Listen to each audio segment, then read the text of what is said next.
देखिए, बाबा साहब के जो भक्त हैं, जो अपने आप को आज कह रहे हैं कि मैं बाबा साहब का भक्त हूँ, उन भक्तों की कहानी सुनिए। एक 14 अप्रैल 1891 में बाबा साहब डॉक्टर भीमराव अम्बेडकर जी का जन्मदिन हुआ था। और आज तक मैं उस भक्त की भी बता रहा हूँ, और भक्त के जो जो जिन्होंने उन्हें स्पॉन्सर किया उनकी भी बता रहा हूँ। आज तक 14 अप्रैल की छुट्टी इन पर गजेटेड नहीं हुई। गजेटेड छुट्टी वो होती है जिस छुट्टी पर आपको कोई गजट नोटिफिकेशन करने की जरूरत ना हो, और छुट्टी ऑटोमेटिकली मानी जाइए और मानी जानी चाहिए। जिस प्रकार की 26 जनवरी की छुट्टी बाद में गजेटेड हॉली मानी जाती है, 15 अगस्त की छुट्टी मानी जाती है, और मानी जाती है 2 अक्टूबर।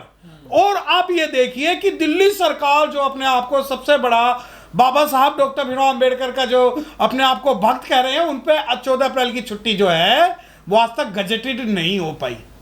अब गजेटेड छुट्टी ना होने का जो दुख है वो सरकारी कर्मचारी बहुत अच्छी तरीके से जानते हैं, क्योंकि उन्हें पता है कि ये छुट्टी तो करेंगे, ये 14 अप्रैल की छुट्टी तो करेंगे, लेकिन एक दिन पहले डिक्लेयर करेंगे ताकि हमारा समाज जो है बाबा साहब डॉक्टर भीमराव अम्बेडकर जी की जयंती ना मना सके।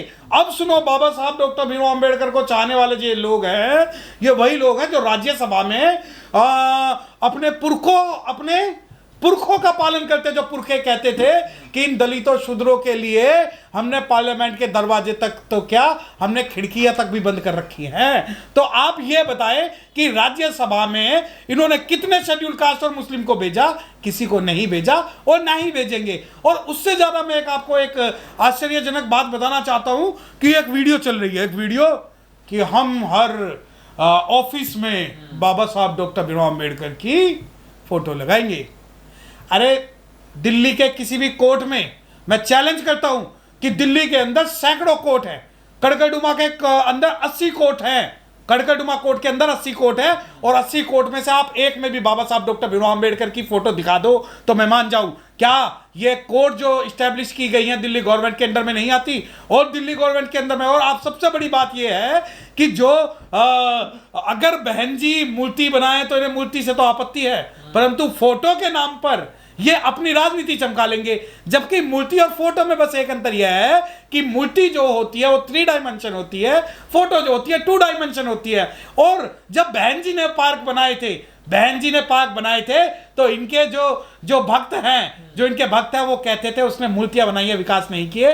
तो मैं आपको बताना चाहता हूं कि बाबा साहब की फोटो लगाकर अगर आप ये सोचते हो कि इस पूरे समाज को पुनः गुमराह करोगे तो नहीं कर पाओगे। और राज्यसभा में जो आपने पंजाब में किया है, जो आपने दिल्ली में किया है, वो हमें पता है कि किसके इशारों पर कर रहे हैं। और उसी इशारे के कारण जब आप पंजाब के अंदर शपथ ग्रहण समारोह करते हो तो वहां पर मोहन भागवत को बुलाते हो।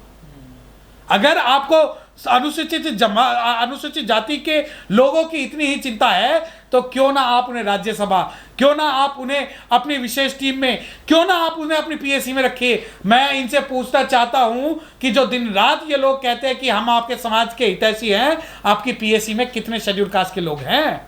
कितने लोग हैं? परंतु नहीं, आपने जितने लोग अपॉइंट किए हैं, मैं आपको बताना चाहता हूं, मैं लीगल फील्ड से संबंध रखता हूं, दिल्ली की किसी भी कोर्ट में दिल्ली सरकार ने एक भी तस्वीर बाबा साहब डॉक्टर भीमराव अम्बेडकर की नहीं लगवाई, जबकि यह कोर्ट संविधान से चलता है और संविधान निर्माता बाबा साहब डॉक्टर भीमराव अम्बेडकर है। और संविधान के साथ ये फोटो लगाकर ये छल कर रहे हैं और कहीं ना कहीं ये चाहते हैं कि हमारे हाथ में संविधान ना हो, हमारे हाथ में संविधान ना हो और बाबा साहब की फोटो हो। तो हमें अपने हाथ में संविधान रखना है, बाबा साहब की फोटो नहीं रखनी।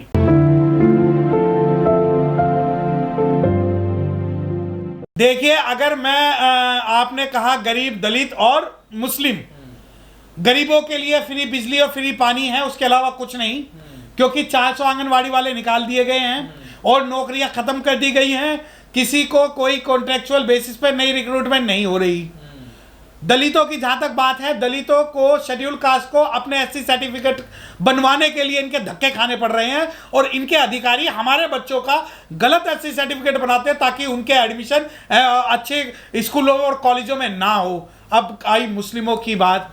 मुस्लिमों को याद है कि इन्होंने सीए एनआरसी पे जो नंगा नाच मचाया, जो दिल्ली में कत्लेआम किया वो इन्हीं की मेहरबानी है, और इन्हीं की मेहरबानी है कि इनका जो प्रोसिक्यूशन डिपार्टमेंट है वो मुस्लिमों को दोषी बताता है, वहीं दूसरी ओर गैर मुस्लिम को 1 करोड़ रुपए देते हैं, लेकिन मुस्लिमों को दुकानें जलने के बाद, घर जलने के बाद, सब कुछ लूटने के बाद भी उन्हें देशद्रोही बनाया जाता है इस सरकार के द्वारा। देखिए, केजरीवाल जो है एक ऐसा नासूर है जो शुरू से ही संविधान को खत्म करने के लिए आया, जो आरक्षण खत्म करने के लिए आया, और दिल्ली में जितने भी सालों से ये हैं, इन्होंने रिजर्वेशन का कोई भी प्रावधान इन्होंने लागू नहीं किया। मैं आज चैलेंज करता हूं, जिस प्रकार उत्तर प्रदेश में बैकलॉग खोले गए थे, क्या दिल्ली के अंदर इन्होंने कोई बैकलॉग खोला? क्या दिल्ली के अंदर इन्होंने स्पेशल ड्राइव नौकरी के लिए चलाई? क्या दिल्ली के शेड्यूल कास्ट के स्पेशल कंपोनेंट प्लान का पैसा इन्होंने दिया? क्या दिल्ली के किसी भी शेड्यूल कास्ट के बच्चों को स्कॉलरशिप ये स्मूथली इन्होंने दी? क्या दिल्ली के बच्चों का एडमिशन इन्होंने कराया? और जहां तक रही बात कि भाई हम इन्हें वोट करेंगे या नहीं करेंगे, हमारे समाज के लोगों को इनका जो षड्यंत्र है वो पता है कि किस षड्यंत्र से आ रहे हैं। और राज्यसभा और अब की बात शपथ ग्रहण समारोह से बात क्लियर हो गई कि ये बड़े नासूर हैं जो कि पूरे समाज को खा जाएंगे। और विचार बाबा साहब की फोटो के नाम पर, बाबा साहब की फोटो के नाम पर हमारा रिजर्वेशन, हमारा बैकलॉग, हमारा स्पेशल कंपोनेंट प्लान, हमारा SC/ST एक्ट की कोड और हमारा सब चीज ये खा जाएंगे। तो दलित को, मुस्लिम को, पिछड़े को क्यों नहीं भेजना चाहते हैं ये राज्यसभा में केजरीवाल? आखिर मकसद क्या है? देखिए, इनका मकसद तो वही संघी मानसिकता है, और वही संघी मानसिकता है जो अपने आप को सुप्रीम करती है। और उसी मानसिकता का परिणाम ये था कि इन्होंने पंजाब के अंदर मोहन भागवत को वहां पर मुख्य अतिथि के तौर पर इन्वाइट किया था। और दूसरी बात ये कि जो समाज के अंदर ये करना चाहते हैं वो कभी भी नहीं होगा। अरे यही तो डूब मरने वाली बात है कि हमारे लोग भी कहते हैं नाटक, बाबा साहब का नाटक। अरे भाई, बाबा साहब का नाटक नहीं है, बाबा साहब की सच्चाई है। बाबा साहब ने खून पसीना बनाया। बाबा साहब संविधान निर्माता के ऊपर चलचित्र अगर तुम बनाते तो वो बाबा साहब का नाटक करार नहीं देते। आपने उस नाटक को दिखाया, उसमें आपने भूत प्रेत दिखाए, उसमें आपने आडंबर दिखाया, उसमें आपने झूठ चीजें दिखाई, और उनका तथ्यों से कोई लेना देना नहीं है। और बाबा साहब ने कोई नाटक नहीं किया, बाबा साहब ने अपनी हिस्सेदारी मांगी। अगर आपको कुछ करना है तो बाबा साहब डॉक्टर भीमराव अंबेडकर जी का जो संविधान है उसे लागू करिए, लागू करिए सिंगल एजुकेशन सिस्टम दिल्ली के अंदर, लागू करिए सिंगल हेल्थ सिस्टम। और जब आप कहते हो हमने स्कूल बहुत अच्छे कर दिए, जब आप कहते हो हमने स्कूल बहुत अच्छे कर दिए, अरे we don't need right to education, we need right to equal education. अगर आप सरकारी स्कूलों को बढ़िया बना रहे हैं तो एक प्राइवेट स्कूलों को बंद करा दीजिए, कम से कम एक गरीब का बच्चा भी एक IAS बनने के सपने देखने लगेगा, वो भी एक बड़े क्लास में जाने की सोचने लगेगा। परंतु आप ये नौटंकी करते हो कि हमने वर्ल्ड क्लास एजुकेशन सिस्टम दिया है। अगर आपने वर्ल्ड क्लास एजुकेशन सिस्टम दिया है तो ये जो बड़े बड़े जो आपने ये स्कूल खोले हुए हैं जिन्हें आप पाल रहे हो और पोष रहे हो, उन स्कूलों के खिलाफ आपने क्या कार्रवाई की?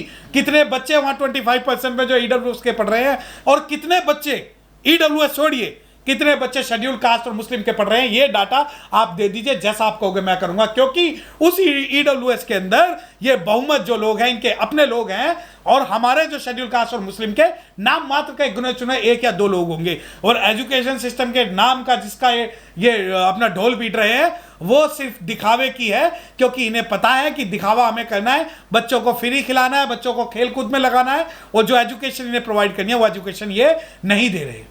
तो क्या बहुजनों को ठगा जा रहा है केजरीवाल? बहुजनों को तो ठगा ही जा रहा है। बहुजन तो ठगा हुआ इसलिए साहब काशीराम जी ने चमचा युग लिखी थी, और उन्होंने बताया था कि सांपनाथ और नागनाथ जो एक हरा सांप है एक काला नाग है, तो ये हरा सांप है। और ये जिस प्रकार बहुजनों ने कांग्रेस खत्म की, उस प्रकार बहुजन अब ये BJP और आम आदमी पार्टी को खत्म करेंगे।